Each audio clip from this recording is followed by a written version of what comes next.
రాష్ట్రం గత సంవత్సర కాలం నుండి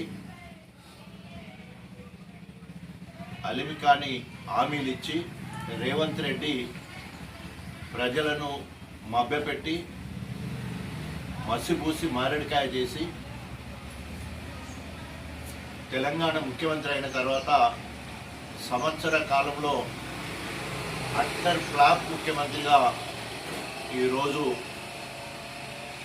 తేలిపోయింది. సంవత్సరం పూర్తి చేసుకున్న సమయంలో ఏ రాష్ట్ర ప్రభుత్వమైనా కూడా ప్రభుత్వ ఏజెన్సీల ద్వారా ప్రత్యేక ఏజెన్సీలతోటి వాలంటరీ ఆర్గనైజేషన్ తోటి అనేక సర్వేలు చేస్తే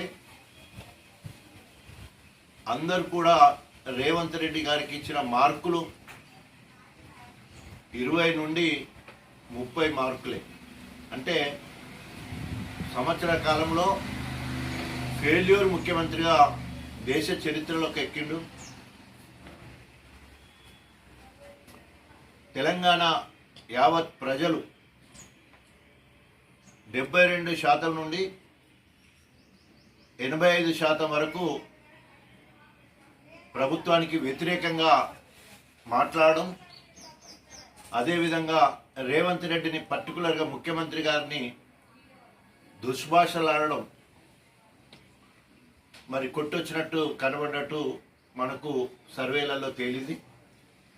ఇంత తక్కువ కాలంలో అట్టర్ ఫ్లాప్ అయిన ముఖ్యమంత్రి ఎవరైనా ఉన్నారంటే రేవంత్ రెడ్డి గారే. ఏ రంగంలో కూడా ఏ ఇచ్చిన హామీ కూడా నెరవేర్చని పరిస్థితి. వాళ్ళు గొప్పగా చెప్పుకుంటున్న ఆర్టీసీ బస్సులు ఒక ఊరికి ఇంతకుముందు ఎన్ని ట్రిప్పులు ఉన్నాయో అన్నే ట్రిప్పులు పోతూ ఉన్నాయి, అవే డొక్కు బస్సులు పోతూ ఉన్నాయి. దాంట్లో మౌలిక సదుపాయాలు పెంచలేదు, నెంబర్ ఆఫ్ బస్సెస్ పెంచలేదు, లేదా నెంబర్ ఆఫ్ ట్రిప్స్ ఎక్కువ సార్లు పోవడానికి నెంబర్ ఆఫ్ ట్రిప్స్ కూడా పెంచకుండా దాంట్లోనే మరి తొక్కిసలాట లెక్క ఆర్టీసీ బస్సు ఎక్కినప్పుడు తీరుగా మహిళలు, దిగేటప్పుడు కొద్దిగా మారిపోయే పరిస్థితి కనబడ్డది. అది ఒక్కటి తప్ప ఏ ఒక్క ప్రోగ్రాం కూడా సక్సెస్ కాలేదు. ఎక్కడ కూడా ఏ రైతుకు కూడా తృప్తిగా రుణమాఫీ జరిగింది లేదు. రైతు రుణమాఫీ కావాలని చెప్పేసి ఎక్కడైనా ధర్నా చేస్తే తీసుకుపోయి పోలీస్ స్టేషన్లో పెట్టడం, గృహ నిర్బంధం చేయడం, వారికి సంఘీభావంగా పోయే ప్రతిపక్షాలను గృహ నిర్బంధం చేయడం, అరెస్టులు చేయడం.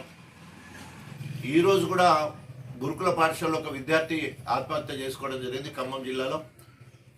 దాదాపు ఇప్పటికే 60 మంది గురుకులలో చదివే పిల్లలు వివిధ కారణాల వల్ల చనిపోవడం జరుగుతుంది. ఎక్కడ కూడా మెనూను పాటించడం లేదు.